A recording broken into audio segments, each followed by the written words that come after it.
Da står jeg med Gjelle bakeri. Jeg på vei mot Voss. Jeg tenkte jeg skulle gå opp og lete litt i daler og i bekker og bakom fosser.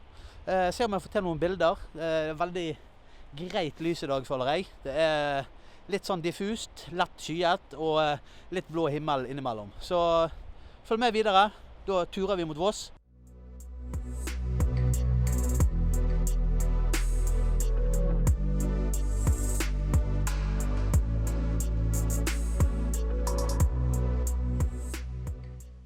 Jeg nesten med Voss, kjørte forbi dette stedet her. Jeg måtte bare bråstoppe, komme meg opp en liten kronglete sidevei. Står parkert der nå. Det skal bli gøy å komme seg ut derifra på veien, så det går påsketrafikk hele tiden nå.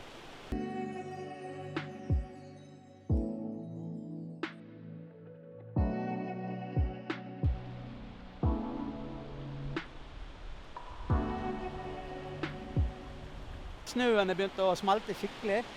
Det sånne små flekker rundt om. Så denne elven, disse fossestrykene her. Den holmen i midten. Jeg har jo tatt noen sånne bilder tidligere. Men jeg kan ikke stoppe hver plass jeg synes det er fint, så jeg nødt til å komme videre opp til Voss. Jeg skal ca. 12 km forbi Vossevågen, eller forbi sentrum. Der skal det være noe jeg skal ta bilde ut av. Så bare følg med videre, så kan det hende kommer et bra bilde. Det håper jeg for jeg. Baby, give me more, give me more, give me more, give me more, give me more. I ain't never feel full, not at all, not at all, not at all, not at all. Ooh, where's that wonderful rose? I can't get enough. Fantastisk utsikt.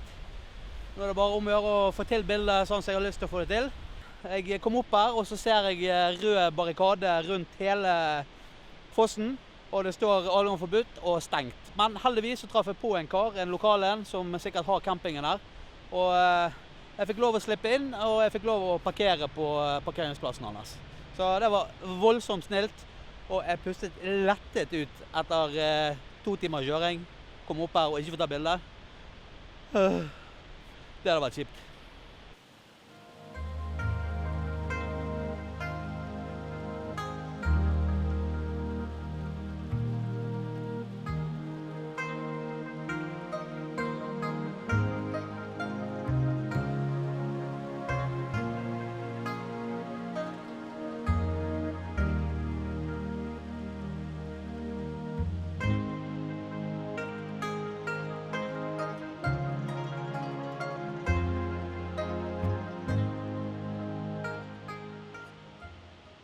Så har vi kommet oss opp på plassen, skal til å ta bilder, men hva pleier å skje når vi stiller oss opp? Jo, vi begynner å yre. Så vi håper at dette her yrgreiene forsvinner igjen, for der det blått, og der det grått. Så, those are the days. Hei sann, nå vi i gang. Nå begynner det å bli litt småblått oppe på himmelen. Det begynte veldig dårlig, det begynte å regne, yre. Da ble jeg lettere frustrert. Nå har det vært noen dager ute med skodde, yr, regn, våt linse, våt meg, våt i viljen. Nå står jeg midt i avrennet av den fossen. Prøver å ikke bli våt på beina. Og så prøver jeg å få til noen greie bilder.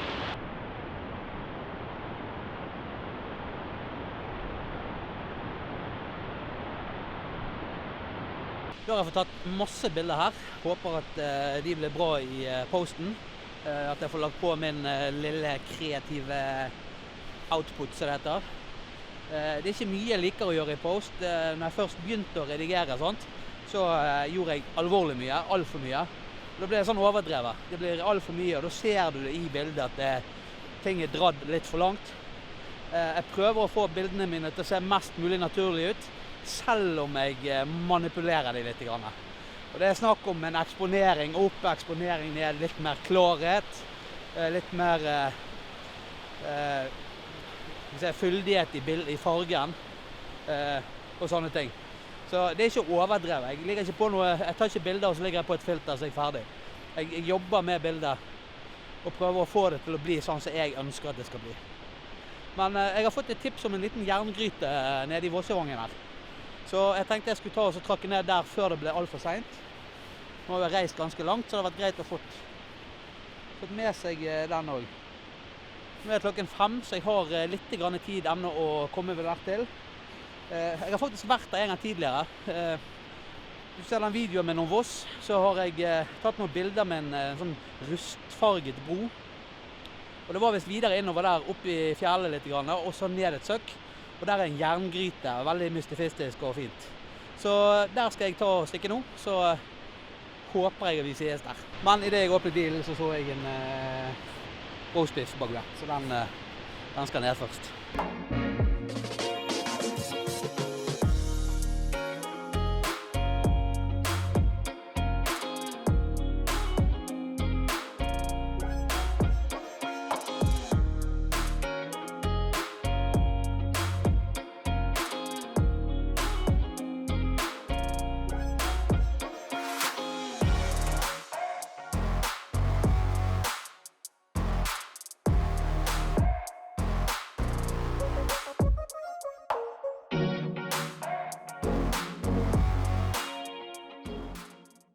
Da har jeg kommet til neste punktet, og dette dagens høydepunkt for meg. Jeg har så store forventninger til denne plassen her.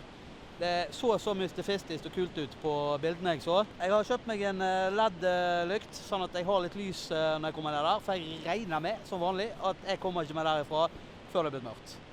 Jeg skal prøve å få til noen litt eksperimentelle bilder der nede. Jeg skal prøve å ta noe når det er dagslys, men jeg skal også prøve å ta når det blir mørkt, for jeg vet at jeg kommer ikke med derifra. Så da blir denne LED-lampen her, knall i padden, den blir en del ut av, håper han så seg av nå, jeg ser ikke. Det blir en del ut av eksperimentet. Det er høyt ned. Og så begynte det å regne selvfølgelig. Men det er vi vant til nå. Godt mot. Dette går bra. Da du får de beste bildene. Snakke seg opp, det er viktig. Da var det 2 måter å komme seg ned på, sa disse her som jeg traff på nettopp.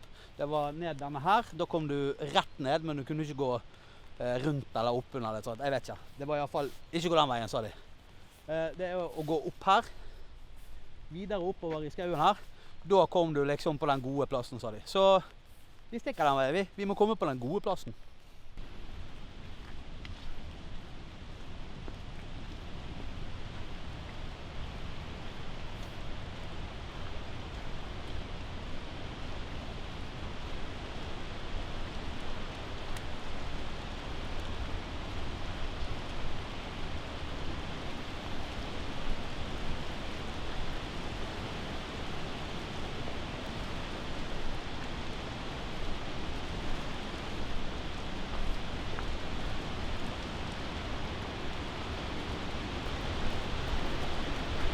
Jeg kan si at dagens høydepunkt ble brått avbrutt, for dette er stengt.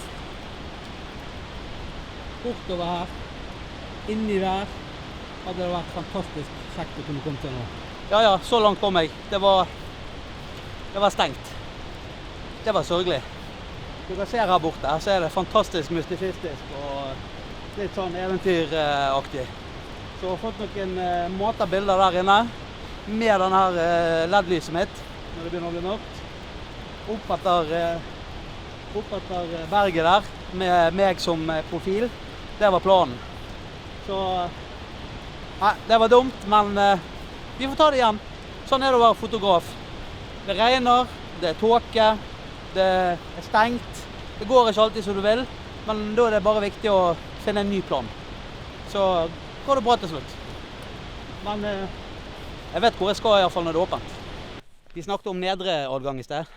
Der er jo porten åpen, så vi tar og stikker ned der, og så ser vi hvordan det ser ut der nede. Det er sikkert ikke det samme, det er sikkert langt ifra det samme som jeg har vist dere der oppe, eller potensialet innover. Men her nede er det sikkert noe å se på her også, for det er noe lag til, så det blir sikkert bra. Det er bedre enn ingenting. Så vær med det. Kom igjen, vi stikker.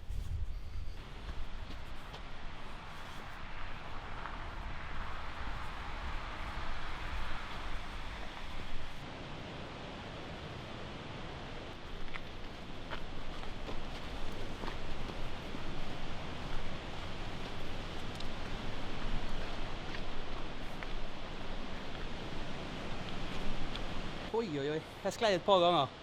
Og heldigvis er det robuste gamle trestokker som står som stakitter og holder gjerdet. Så det var bra. Jeg var ikke nervøs da.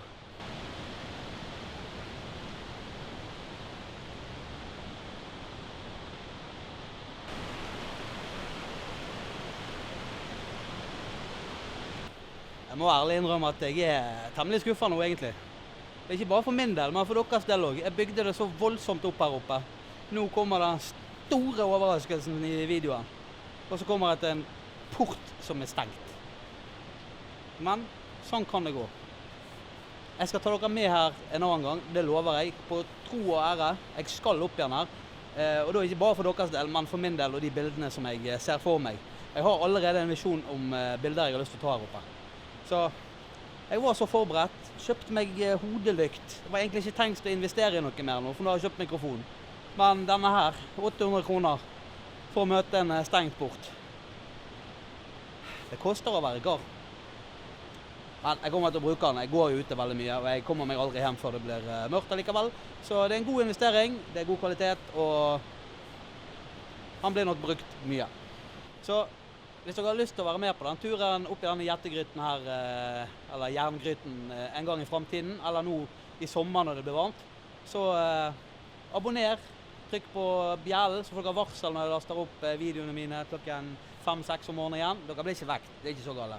Men da får dere varsel når jeg laster opp videoer, og når jeg en gang er her i sommer, så blir dere påminnet, og så ser dere hvordan det ser ut der inne i lag med meg. Så husk, abonner. Tips gjerne vennene deres. Jeg har mye å lære fortsatt, men jeg håper det går en kurve oppover, og jeg håper dere liker videoene mine. Noen er bra, noen er dårlige, noen er jævlig dårlige, og noen er kanskje meget bra. Jeg koser meg. Ha det gøy. Jeg avslutter, og så prøver jeg å lete litt på kartene om det er noe annet her på Voss så jeg kan lage noen bilder ut av. Det var litt spesielt. Jeg liker litt spesielt. Og dette her hadde vært plommen i egget. Det hadde vært smørre i øyet, eller alle disse her gode ordtakene. Det irriterer meg, men ok, sånn kan det gå. Så vi får finne en annen plass, håper jeg. Da har jeg funnet meg en liten strandzone her. I den forrige filmen min fra Voss, så fant jeg en fin plass med en sånn rustelignende bro, og jeg visste at her var det en skog innover, men jeg visste ikke at det var det var sånne fine plasser der du kunne gå helt ned til elvekanten med disse runde, fine steinene. Så her skal jeg prøve å få til noen bilder med denne LED-lykten. LED-lykten var jo planen å bruke nede i det juvet, og få til litt eksperimentell komposisjon, hvis vi kan kalle det. Så planen er nå å kjøre litt lang eksponering for å få det silkesløret på elven. Samtidig så at når du har lang eksponering, så fanger jo den opp mer lys. Så når jeg da er på denne lykten i bildet, da må jeg stå helt i ro i alt fra 1 sekund til 0,4-0,3. Jeg får se hvordan eksponeringen blir, og så får vi se hvordan bildet blir når jeg er ferdig. Da er det klokken 9 om kvelden, og det er dags for å komme seg hjem. Nå har jeg tilbrakt hele dagen på Voss. Nå kjenner jeg at jeg begynner å bli småsliten og klar for å komme meg hjem. Jeg har fortsatt 2 timer i alle fall med kjøring før jeg er hjemme. Og så er det å laste opp bilder og videoer med en gang. Det er fast regel. Ikke vent til dagen etterpå. Det er rett hjem, få det på maskinen. Så håper jeg at jeg har fått til noen bilder. Jeg har jo vært oppe med den Vossen, sier jeg. Nå begynner jeg å bli sliten. Fossen. Tatt bilder der. Filmet litt grann. Håper det så greit ut. Og jeg skulle jo ned i det der juvet, men det var jo stengt, så det får vi ta igjen. Så jeg håper dere abonnerer på meg, og så skal jeg opp igjen der så raskt som mulig når det åpner portene igjen. Så der har jeg en god plan på gang. Så abonner, lik, trykk på bjellen. Da får du varsel neste gang jeg laster opp en video. Du kan ta lyden, og det er ikke noe plagsomt, og det går helt fint. Det er bare til å trykke på bjellen. Ja, jeg har fått prøve meg litt med lys. Dette LED-lyset som jeg egentlig skulle prøve nede i det juvet. Det fikk jo jeg ikke, så jeg har jo tatt litt her nede med elveleie. Jeg havnet tilbake der jeg var sist gang jeg var på Voss. Denne overgangen her, fargene er for meg veldig bra i forhold til å ta bilder, og lekt meg litt med LED-lyset på denne broen her også. Så jeg håper dere likte videoen. Det er litt foto, og så er det litt video, og så prøver jeg å med litt kortfilmer, og så jeg har lyst til å holde på med dette. Jeg synes dette er kjempegøy. Så det blir litt forskjellig, som jeg har sagt. Litt exploring og litt turvideoer, litt fotovideoer, litt hvordan du tar bilder etter hvert så jeg lærer selv, eller hva jeg føler er riktig når jeg tar bilder. Jeg er jo en amatør, men du lærer jo litt etter hvert, så det går jo an å lære fra seg. Så da hiver jeg meg i bilen, og så kjører jeg hjem, og så håper jeg dere igjen likte videoen. Så snakkes vi i neste video. Ha det bra, kos dere, ta vare på dere selv, og alt det der. Nå er jeg trøtt. Jeg må hjem. Ha det. It's you. You stole your peace, put it on me, but baby it's you. Lying like a rat, but take your stuff back, baby it's you.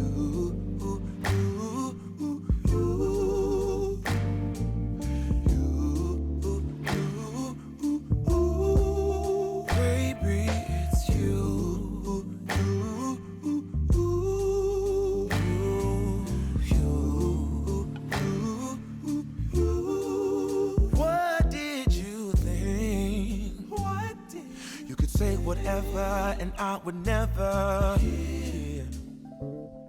You've been flexing everywhere, girl. Look in the mirror, man. You're so dirty.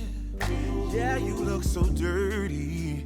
You were never worthy. Lately, it's you. You stole your peace, put it on me. But baby, it's you. Lying like a rat, but take your stuff back. Baby, it's you.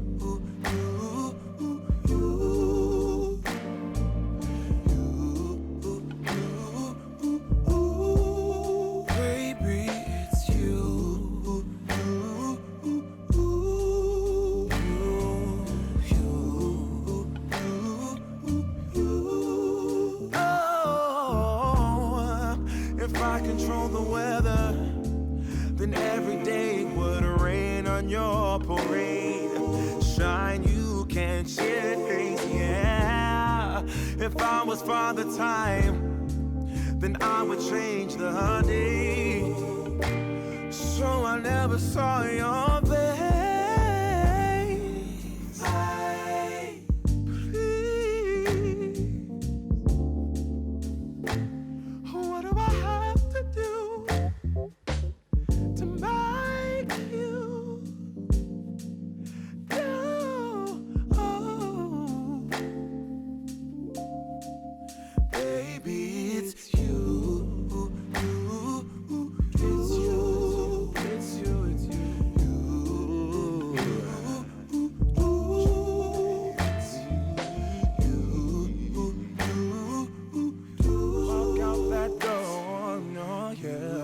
Ooh.